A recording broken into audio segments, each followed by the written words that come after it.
Viva! Cabe antes de mais uma palavra a quantos seguem este podcast, um pouco mais de azul, no espaço de acolhimento do Jornal Público ou em qualquer outra plataforma digital. Devido à ausência temporária de Rita Taborda Duarte, uma ausência que se vai verificar nos próximos 2 episódios, é a nossa convidada, a professora Rita Figueiras, professora de Comunicação Política da Universidade Católica de Lisboa. Damos as boas-vindas à professora Rita Figueiras, a quem coube, aliás, escolher a palavra de hoje, e a palavra de hoje é percepção. Francisco Louçã falará do ascenso dos oligarcas da comunicação global e da guerra de almas que dilacera alguns esforçados candidatos presidenciais. Quanto a mim, pego no tema a partir do sentido visual de Montenegro e acabo por folhear um livro de pouco mais de 100 anos, de Ramon Gomes de la Serna, O Médico Inverosímil.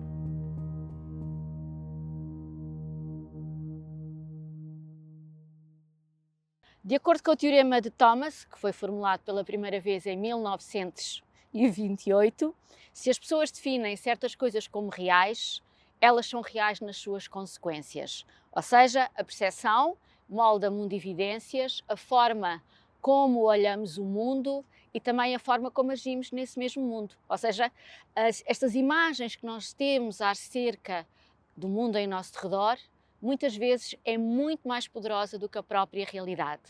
Ora, as percepções vêm aqui a propósito pelo facto de ter sido uma palavra que entrou no léxico político-mediático em 2024 e tudo leva a crer que assim vai continuar em 2025.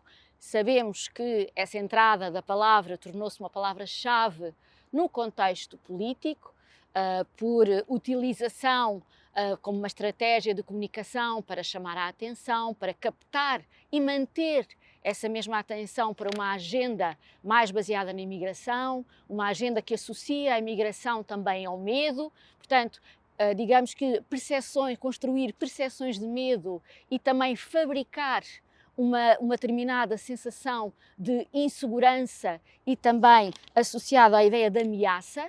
Isto é um discurso político. Temos depois, por outro lado, o governo a reagir a essas percepções, utilizando-as também para construir o seu espaço político, para contrariar essas visões que pretendem atirar contra o governo, o facto de não olhar para o sentimento de insegurança de determinadas populações na sociedade portuguesa, ao mesmo tempo reconhecendo essas percepções, portanto, para validar no eleitorado quem sente esse medo acerca de variadas questões, nomeadamente relacionadas com a imigração e uma necessidade crescente de ter um sentimento de segurança, objetivo, mas principalmente subjetivo, e ao mesmo tempo também deslocar essa agenda securitária, apropriando-se dela e assim assumindo como uma tentativa de esvaziar os seus oponentes para seu benefício eleitoral. Mas não é sobre isto que eu quero falar. É o outro lado que, quando se fala muito do tema das percepções, tem sido pouco abordado, que é o papel dos média na construção dessas mesmas percepções. E quando estou a falar dos média, penso em particular nas televisões, nos canais de informação, principalmente os canais de informação comerciais, porque os média são muito variados, não são todos iguais, nem podemos olhar todos da mesma maneira, mas há uma circunstância comercial, uma circunstância de elevada competição pelas poucas audiências que estão disponíveis para se interessar pela informação, que faz com que os meios de comunicação também, ao darem muita visibilidade a estes temas, ao construírem e desconstruírem simultaneamente percepções e enfatizando os temas da insegurança como um eixo central da agenda jornalística, faz com que as percepções ainda mais se sedimentem na opinião pública,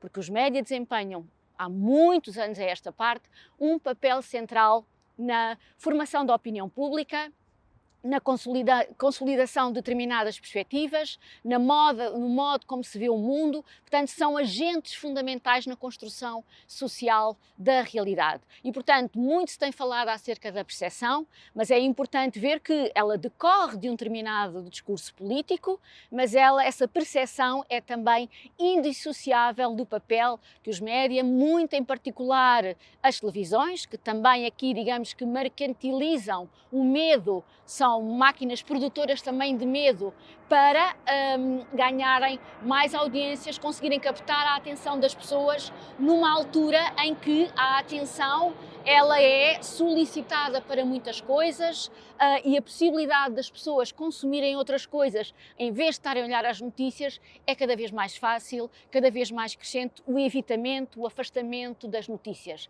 Mas o medo, o receio, a ameaça sempre foi um instigador e um ativador da atenção e, portanto, potenciar essas imagens negativas, o receio, sempre foi algo que fez com que as pessoas procurassem os média para se informar e para tentar minimamente terem uma sensação que estão a controlar o seu meio ambiente. E, portanto, quando falamos de percepções, com certeza interessa-nos analisar as estratégias de comunicação política, de partidos, do governo, mas também interessa-nos olhar para o modo como os média participam nesta percepção acerca das percepções.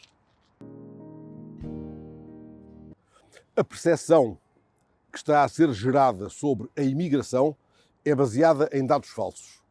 Ao fazer este sublinhado precioso, sustentado, aliás, pelos mais recentes resultados do barómetro da imigração da Fundação Francisco Manuel dos Santos, o diretor do Observatório das Migrações confronta-nos com o perigo de estarem a ser desenhadas políticas com base em percepções erradas. Pedro Góis não se refere a ilusões de ótica, mas a políticas que decorrem de visões enviesadas da sociedade. Esse enviesamento não se corrige no oftalmologista, é mais do âmbito da educação para a cidadania. Quando o primeiro-ministro surgiu nas televisões, inesperadamente, em horário nobre, anunciando 20 milhões para a segurança, não se livrou de ouvir da boca do líder do maior partido da oposição a acusação de que, ao alimentar a percepção da insegurança em Portugal, apenas revelava falta de sentido de Estado. Guardei desses dias um sublinhado certeiro num dos canais televisivos. Falar da percepção de insegurança é pescar o olho a um eleitorado que o PSD sente que perdeu e que precisa de ir buscar a uma direita populista. O sentido visual a que Montenegro se referiu, mais recentemente, quando disse a propósito da operação da Rua do Bem Formoso, sou muito honesto, no sentido visual também não gostei de ver, é uma percepção que exclui parte considerável do todo. Terá Montenegro gostado de ver o que viu, num qualquer outro sentido que não o visual?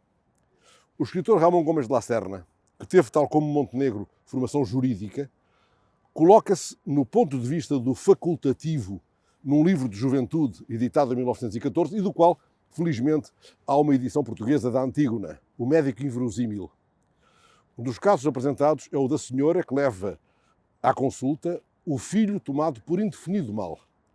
Ao médico saltam à vista as grossas lentes atrás das quais o rapaz observa o mundo.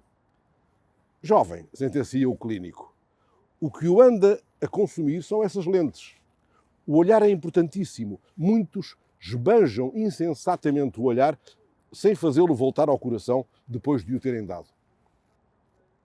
Para lá de considerar que todos os homens que assim procedem são responsáveis pela sua idiotice, Ramon Gomes de la Serna iliba desse encargo o jovem paciente, já que, com lentes daquela pujança, ele não teria modo de se opor a que os seus olhares se percam e se dispersem. Essas lentes sugam-no demasiado, observa o médico. Não só lhe sugam os olhares, como as entranhas, absorvem-lhe o cérebro e vão-lhe extinguindo por completo. Passados uns meses, o jovem voltou à consulta e o médico confirmou que, para lá das notórias melhorias de saúde, na sua conversação brilhava mais fantasia, mais inteligência e mais vista do que na consulta inicial, quando lhe aparecera com o aspecto, vou citar, de lagosta cozida com os olhos de fora. tantos andarão precisados e muito de uma mudança de lentes que possa conduzir à ponderação de novos pontos de vista. Na página 79 do mesmo livro, O Médico Inverosímil, Ramon Gomes de la Serna trata dos olhares. O autor detém-se no caso da rapariga cujo olhar ficava colado ao seu, não por se tratar de um olhar apaixonado, era antes um olhar longo, abundante, interminável. A mãe, que a acompanhava, explicou que era sempre assim o olhar da filha, quaisquer que fossem os olhos em que pousasse. E o médico não duvidou de que tal olhar iria matar a rapariga e de que era preciso acostumá-la a ver as coisas, a impedi-la de ter um único olhar que não veja o que fita. Eis, afinal, o abismo entre o que percepciono e o que percebo. À consideração de Miranda Sarmento e de quem se sentou ou venha a sentar na sua cadeira.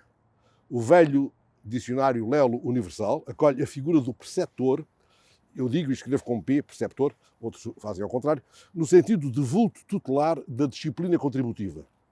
Perceber é ou já foi, no domínio da fiscalidade, o mesmo que receber. Se eu percebo, recebo. Perceber impostos equivale, pois, a cobrar impostos. Quase arriscaria a fórmula tudo o que percebo, recebo. Mas consideremos as percepções sensíveis, tão caras a Montenegro. Elas ocorrem quando somos tocados pelas cores de um quadro, ou pela temperatura do ar, ou pelo rumor do vento. Deixar perceber é já outra disciplina. Deixamos perceber quando damos a entender, sem sermos taxativos, quando insinuamos. Tendo Marcos Mendes a 2 passos, na primeira fila de uma sessão em Ovar, Montenegro anunciou há dias que o candidato a apoiar pelo PSD estava perto. Poderia ter feito um trocadilho. Está a desovar. Disse apenas, sorrindo, está perto. A sala respondeu com riso e ovação. Percebemos o mundo pela via sensorial ou pela ginástica da reflexão. Vamos, entretanto, com Cesário, pelas nossas ruas, ao anoitecer, mergulhados na soturnidade e na melancolia. E pode acontecer que as sombras, o bulício, o tejo que vejo daqui, a maresia, despertem em nós também um desejo absurdo de sofrer. Não obstante o intenso prazer que o poema O Sentimento de um Ocidental possa provocar em nós. Tratarei hoje no Tabu de 3 temas. Um breve apontamento sobre questões nacionais, das presidenciais até ao comportamento e estratégia do governo, que se vai revelando neste mês de janeiro.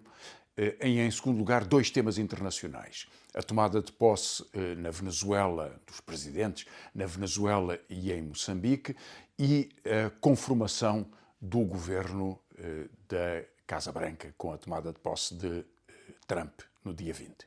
Começo pela questão nacional. Há um ar de leveza, um ar de entretenimento que parece perpassar grande parte da vida política nacional.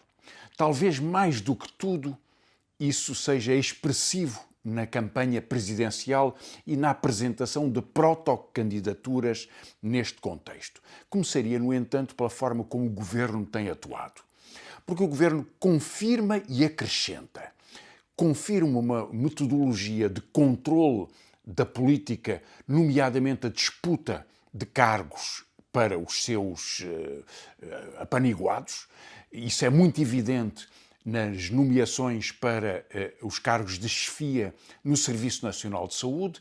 É evidente também na forma de satisfazer algumas clientelas, por exemplo, na devolução de hospitais às misericórdias, que não tendo tido capacidade para investir e para os desenvolver como unidades importantes no Serviço Nacional de Saúde, aceitaram a sua inclusão no setor público, aceitaram naturalmente que daí decorria um projeto de investimento e agora querem recuperar essas unidades depois do gasto que foi feito e da sua inclusão na estrutura do serviço de saúde. Mas é também muito evidente esta vontade de satisfazer algumas clientelas com uma das leis mais promissoras e mais ameaçadoras que o governo vem desenvolvendo, que é a lei dos solos. Porque altera o regime de valorização da propriedade, estimula a corrupção e a acumulação de capital, na verdade, legal ou ilegalmente, através da precipitação, da continuação deste modelo de construção que tem vindo a ser o paradigma da economia portuguesa, um centro da capacidade de acumulação por parte do capital em Portugal. O capital imobiliário tornou-se dominante na política portuguesa e tornou-se dominante nas estratégias económicas das suas principais empresas. A tudo isto corresponde, ao mesmo tempo, um discurso que é sobranceiro, que é mesmo arrogante sobre a população portuguesa. Talvez a melhor forma de o exprimir tenha sido o episódio agora continuado da nomeação do secretário-geral do Governo. Hélder Rosalino foi escolhido do Banco de Portugal e foi-lhe oferecido um salário de 16 mil euros, que continuaria o seu salário confortável de consultor do Banco de Portugal. E, portanto, teria o dobro do salário máximo permitido. Para ele foi feita uma lei 2 dias antes da sua nomeação, uma lei especial, uma lei Hélder Rosalino, que permitia este excesso. Defendeu-se o governo de que isto era vantajoso. E apesar do recuo depois do próprio Rosalino, que desistiu desta nomeação, é agora empossado Costa Neves, um antigo secretário de Estado, um fiel do PSD desde sempre, com uma rábula que é de que ele estaria a pagar para trabalhar, dado que o ordenado dos milhares de euros que recebe na sequência da sua função seria menor do que aquele que poderia ganhar. Há, portanto, uma espécie de favor que é feito por estas pessoas que estão no centro do poder político, por cuidarem de nós, por tratarem do país, por se dedicarem à causa do exercício do seu próprio poder. Rábula lamentável, mas que exprime também a forma como o Governo, e como Luís Montenegro em particular, olha para o país e para a gestão da sua coisa política neste contexto. Que depois disso possa utilizar cada acontecimento como uma estratégia eleitoral, não há nenhuma surpresa.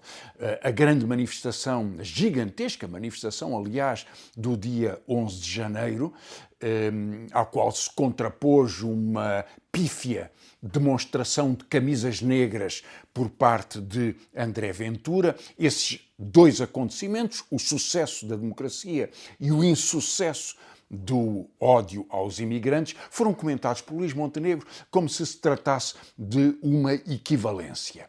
Esta forma de expressão prova não uma atitude moderada, mas, pelo contrário, um radicalismo oportunista, uma tentativa de mobilização de sentimentos de medo a favor da política do governo, e nisso não se distingue nada da extrema-direita.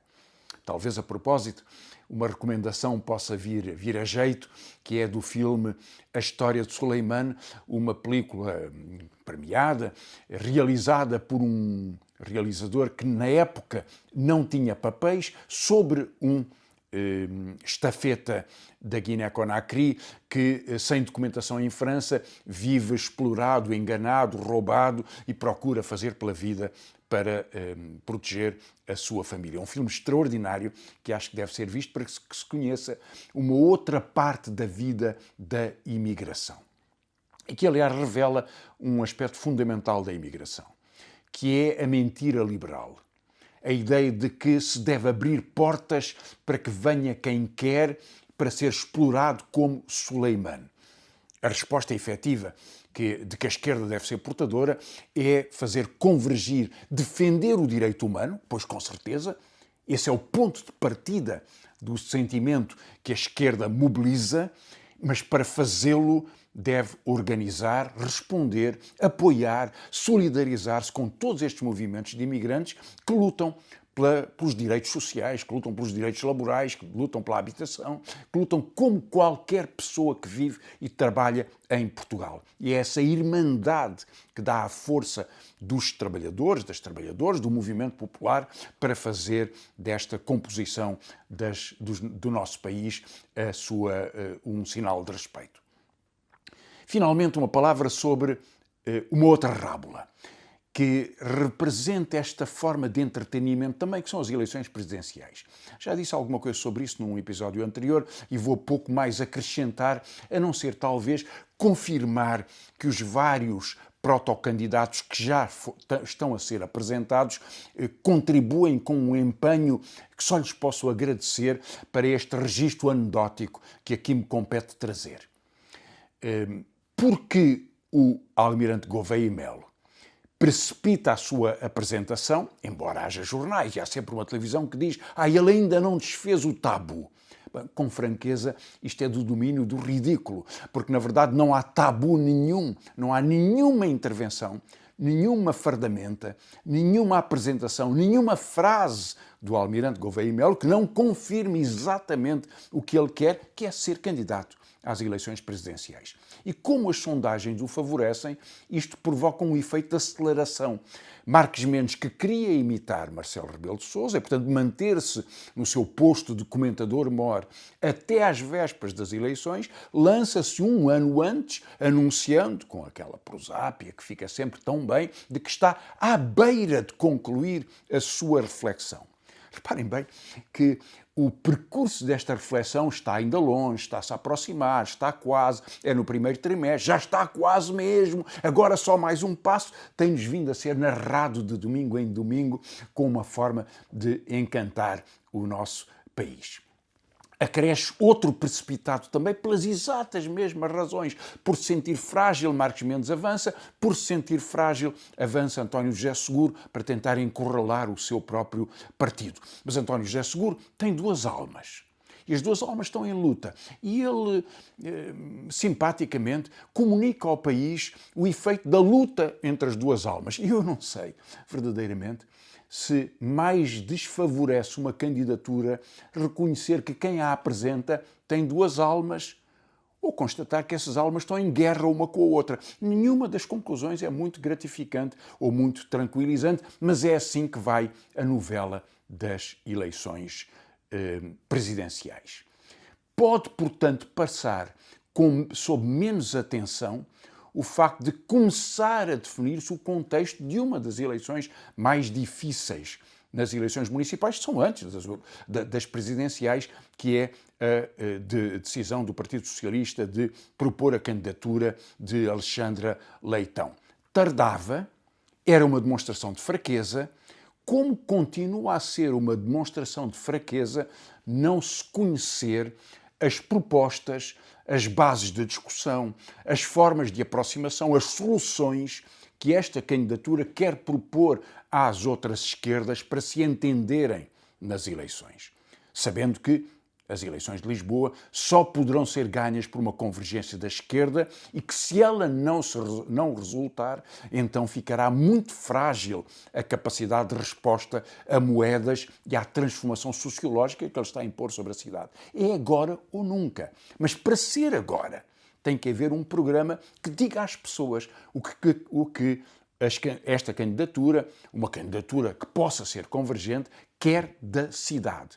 Dos seus transportes, da sua limpeza, do seu ambiente, das suas escolas, da sua forma de vida, da política de habitação. E é preciso tanta energia em cada um desses dossiês que perder tempo, como já foi perdido até agora, seria um erro que se pagará nas urnas. Para o evitar, convergência e respostas. O segundo ponto que queria tratar convosco é a tomada de posse de Trump. Já me referi várias vezes a ele, ao facto de ele constituir um protótipo novo na política internacional, ou, na verdade, não é inteiramente novo, mas que tem características grandiosas como não tinham sido elaboradas anteriormente, que é a do bufão. Há um bufão que faz política, finge-se de louco, quer ocupar o Panamá, quer comprar o Canadá, quer comprar a Groenlândia, mas há uma estratégia nesse contexto que é da definição de um campo social de apoio que é maioritário nos Estados Unidos e que, na verdade, arrasta para a extrema-direita uma parte da Europa. Um partido de extrema-direita foi, aliás, na história do nazismo da Áustria, foi encarregado agora de tentar constituir governo naquele país, enfim, e noutros países conhecemos bem esse processo de arrastamento. O bufão, já alguma coisa eu disse sobre isso aqui. Mas há uma particularidade que emerge no final desta campanha eleitoral que levou Trump à presidência e que agora se confirma nas nomeações do seu gabinete e provavelmente também na dinâmica, na forma de organização do seu poder político, que é o ascenso dos poderes da tecnoburguesia. Uma espécie de oligarnética, uma oligarquia baseada na internet, baseada nas redes sociais, baseada nas capacidades de comunicação. Isso é novo. Não é novo que milionários estejam no governo. Andrew Mellon, o principal banqueiro da década de 20 nos Estados Unidos, no século passado, foi o ministro do Tesouro de Herbert Hoover, o presidente que estava na Casa Branca quando começou a Grande Depressão de 1929. Milionários já lá estiveram. E continuariam a estar ao longo de gerações sucessivas e de governos sucessivos. A particularidade é que estes milionários, ou até ultra-bilionários, têm um poder novo na reconfiguração da burguesia e da economia mundial. Vejam bem, as 7 principais empresas de comunicações nos Estados Unidos representam uma capitalização de 7 empresas que é maior do que a soma do total da capitalização de todas as empresas da Bolsa na Alemanha, no Reino Unido, no Canadá e no Japão. As 7 empresas ultrapassam todo este mundo de algumas das principais economias mundiais. Portanto, têm um poder imenso e é um poder de comunicação. Não estão a vender produtos metalúrgicos, estão a vender instrumentos de absorção e de organização da sociedade, que são as redes de comunicação. Nos últimos dias, esta precipitação foi-se acelerando. Pequeno episódio, mas muito significativo. O dono do Washington Post, que é dono da Amazon, decidiu proibir a publicação de um cartoon. Para quem acompanha esta emissão no YouTube, pode ver esta imagem. Era simplesmente a de alguns destes oligarnéticos vergarem-se perante a imagem do Deus Trump. Foi proibido.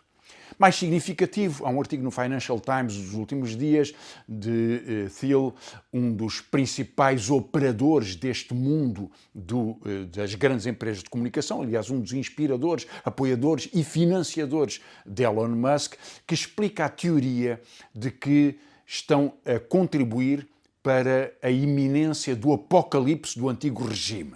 Haveria um antigo regime, que ele, aliás, compara à aristocracia antes da Revolução Francesa, que impediria o sucesso da internet. E agora a internet está a vencer essa barreira e a impor a sua revolução. É um novo poder no mundo, diz-nos Thiel, que aliás depois acrescenta, como seria de esperar, uma boa dose de teorias da conspiração. Foi os que impediram o sucesso da internet querem esconder as razões para a morte de John Kennedy ou querem esconder as verdadeiras razões da conspiração da Covid-19, enfim, tudo aquilo que vocês podem estar à espera num contexto em que é servido o banquete destas teorias do poder. Zuckerberg disse exatamente o mesmo, se quisermos comparar. Há uma nova era. A nova era, mas porquê que é uma nova era? O Facebook já tem muitos anos. A nova era, na verdade, é Trump. E foi por isso que ele decidiu retirar os filtros que impediam discursos de ódio, prejudicavam discursos de ódio, em alguns casos, como sabemos, noutros não, no contexto do Facebook, e despedir milhares de pessoas que se dedicavam a mediar os seus conflitos e a detectar abusos segundo as regras que a empresa definia. Na verdade, todos eles, Musk quer combater aqueles que lhe fazem concorrência, Zuckerberg quer evitar as consequências de um processo que poderia levar a ter que vender o Instagram ou o WhatsApp, mas que já agora pode querer comprar o TikTok, apoiado pela decisão do Tribunal norte-americano, que o proibirá caso não passe de mãos chinesas para mãos norte-americanas, e outros grandes operadores neste mundo querem simplesmente o poder. E o poder é a capacidade de controlar o governo que pode determinar o fim de regras de regulação e, portanto, de facto, criar uma nova era. Ou melhor, usar todas as potências da era que já estava instalada, estas redes têm muitos anos, para lhes dar uma forma de poder político novo. E isso nós nunca tínhamos conhecido. Talvez seja a característica mais importante, mais ameaçadora do mundo novo a que estamos a assistir. E, finalmente, toma posse Trump, mas também tomaram posse o presidente da Venezuela, Nicolás Maduro, e o presidente de Moçambique, Daniel Chapo. Dois casos de profundas contradições. Maduro continua a ter apoio dos seus aliados tradicionais, mas perdeu o amparo de algumas das potências latino-americanas que se opuseram ao bolsonarismo e que, na verdade, têm resistido à hegemonia norte-americana. A mais expressiva delas é o Brasil. A crítica do governo brasileiro, de Lula ou do ministro dos Negócios Estrangeiros do Brasil, o equivalente, tem sido tratada por Maduro como uma ofensa diplomática. Mas, na verdade, nada mais têm dito senão que as eleições têm que ser limpas, têm que se impor pela autoridade da democracia e não através de manipulações ou de segredos. Poder-se-ia dizer que o mesmo se passa em Moçambique, mas queria dizer mais algumas palavras sobre isso porque é um caso um pouco diferente também. Nas eleições foram registadas múltiplas irregularidades por observadores internacionais, próprias autoridades do país, seja organizações não governamentais, seja igrejas, enfim, e outras instituições, registaram essas inconformidades com a lei, boletins que não foram contados com a presença de representantes das várias candidaturas, enfim, atas que foram manipuladas ou subtraídas e, portanto, deixaram a dúvida sobre o resultado eleitoral. Um dos candidatos vencidos, o segundo candidato mais votado, na verdade, Venâncio Mondlane, contesta o resultado, declara que não os aceita e declara-se vencedor. Não há forma de se ter a certeza sobre os resultados reais até que haja uma contagem autorizada e legalmente certificada por autoridades que garantam a sua independência neste contexto. Isso não aconteceu. E o Parlamento tomou posse e o Presidente toma posse também depois de semanas de múltiplos protestos, de centenas de pessoas assassinadas, sobretudo assassinadas pela repressão policial, e de muitas vítimas e de muita destruição, com o país praticamente paralisado, ou pelo menos nas suas grandes cidades, paralisado por este tipo de resposta popular. Nunca tinha ocorrido uma contestação popular deste tipo.